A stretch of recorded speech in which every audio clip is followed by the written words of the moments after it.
perempuan kalau ada masalah dalam wanita, dia akan share dengan kawan-kawan. Tapi kalau lelaki, kita pilih untuk diam. Mungkin sebab ego ataupun malu. Ni apa yang Abayu perasan lah. Tapi korang rasa betul ke tak? Jadi hari ni Abayu sendiri nak pergi cek kat bangunan ikon. Ni, He Medical Clinic. Wah, cantik ni klinik kat sini. Spacious. Ni, siap ada chandelier lagi.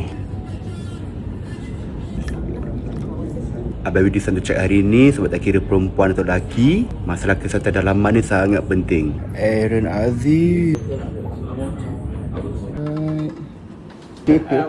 Hai.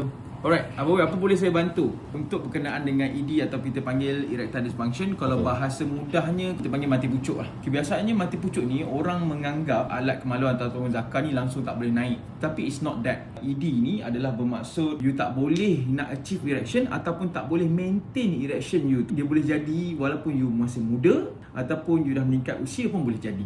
Biasanya saya yang paling muda adalah pada umur 21 tahun. Maksud muda pun boleh terjadi. So tak kira lah masalah dalam apa yang korang ada, korang ada penyelesaian dia. Kalau korang ada apa-apa soalan ataupun nak tahu pasal masalah dalaman ni, korang boleh komen kat bawah.